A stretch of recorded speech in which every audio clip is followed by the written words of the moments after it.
operasi CIA saya kira terus meningkat. Ya, pada awalnya mungkin hanya sekedar mengumpulkan data informasi gitu ya.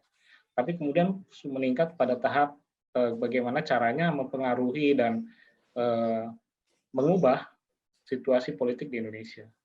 Bahkan operasi-operasi CIA kemudian juga sampai kepada tahap yang sangat menakutkan ya, upaya-upaya pembunuhan yang dilakukan oleh CIA. Presiden Soekarno salah satu targetnya di antara pemimpin-pemimpin pergerakan pada masa itu.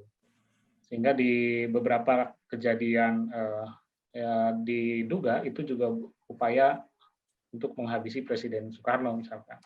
Satu contoh misalkan bukan hanya Presiden Soekarno, presiden-presiden lain, tokoh-tokoh lain politik juga menjadi sasaran. Di buku saya misalkan disebutkan Chow Enla itu menjadi salah satu target ketika akan menghadiri konferensi Asia Afrika di Bandung. Pesawatnya diledakkan di Kepulauan Natuna, kemudian ada upaya untuk meracunnya di konferensi Asia Afrika. Jadi pada saat itu cukup ekstrim sekali memang operasi CIA ini. Bahkan Soekarno juga kemudian menjadi target black campaign lah saya kira kalau sekarang ya. Jadi ada upaya membuat semacam video yang menggambarkan Soekarno tidak senonoh lah begitu. Itu operasi-operasi yang meskipun tidak terlaksana seperti itu. Jadi upaya CIA dalam ikut campur dalam politik di Indonesia ini memang sudah cukup dalam sekali dan itu kita dapat ketahui dari berbagai sumber, kemudian dokumen-dokumen CIA yang sudah dibuka, maupun dari pengakuan-pengakuan para agen CIA. Ini saya kira yang menarik ya. Jadi dalam buku ini saya memberikan pendekatan personal, jadi pendekatan profil gitu.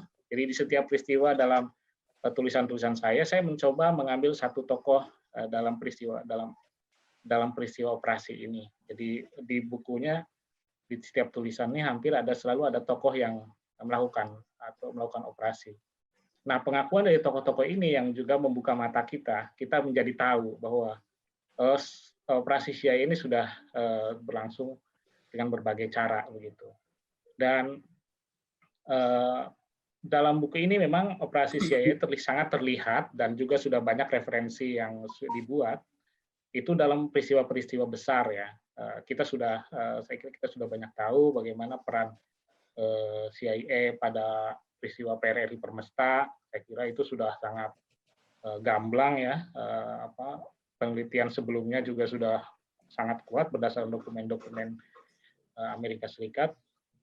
Begitu pula dalam peristiwa 65, saya kira juga itu sangat memang masih sangat kontroversial, tapi dalam beberapa hal sudah muncul informasi sejauh peran dari CIA ini.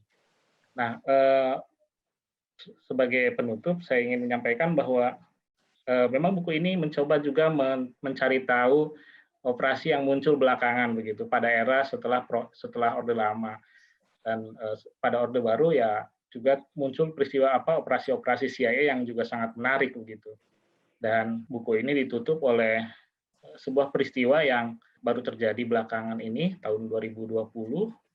Jadi ada investigasi dari wartawan khas Washington Post mengenai lembaga kripto AG di Swiss yang lembaga ini menyediakan mesin-mesin pengkode gitu yang bisa digunakan oleh lembaga-lembaga intelijen dan dinas kode gitu. Dan ternyata lembaga ini sudah sejak lama dimiliki oleh CIA dan sebelumnya bersama-sama dengan intelijen Jerman Barat.